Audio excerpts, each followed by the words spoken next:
हमने तो कहा कि डिजिटल बढ़ाओ ना, हमें किसानों को डिजिटल कैंपेन से जोड़ दो, हमारा गन्ने का भुगतान, दूसरी भुगतान भी आप डिजिटल से कर दो। अब कृषि में बहुत से सेक्टर आएंगे, आप कौन से सेक्टर में कितना फंड दोगे? आप कल तो ये भी कहोगे कि पुलिस को हमने इतना फंड दे दिया, उसकी तनख्वाह दे रहे हैं हम। ये जो सेक्टरों में पैसे देने की बात करी, इसको डिफाइन करना पड़ेगा कि किस सेक्टर में कितना जा रहा है और वो कहाँ लग रहा है। भाई एमएसपी गारंटी कानून दे दो। आप ये तो कहो कि हम सब फसलें हम खरीद देंगे, उसका नुकसान होगा तो हम भरपाई सरकार करेगी।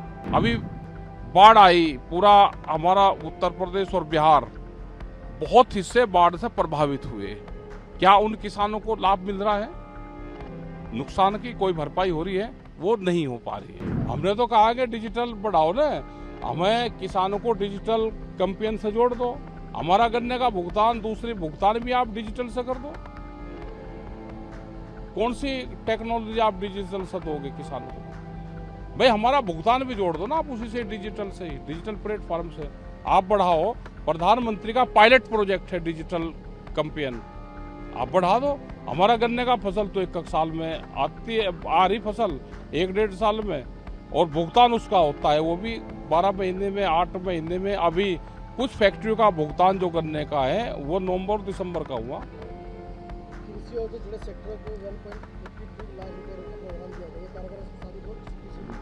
अब कृषि में बहुत से सेक्टर आएंगे, आप कौन से सेक्टर में कितना फंड दोगे? आप कल तो ये भी कहोगे कि पुलिस को हमने इतना फंड दे दिया, उसकी तनख्वाह दे रहे हैं हम।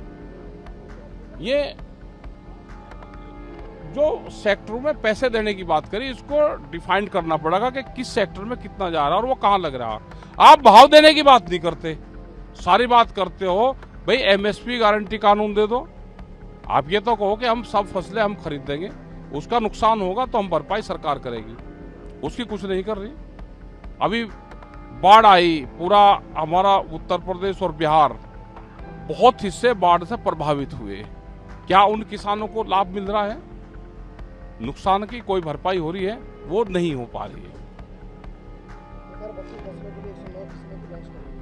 नई किस्में लेकर आ रही, जिस तरह से क्लाइमेट चेंज हो रहा है वो उनका ठीक है कि उस तरह की फसलें सरकारें लेकर आ रही है, लेकिन उसमें जेनेटिकली मॉडिफाइड सीड नहीं होनी चाहिए, जीएम सीड उसमें नहीं होने चाहिए।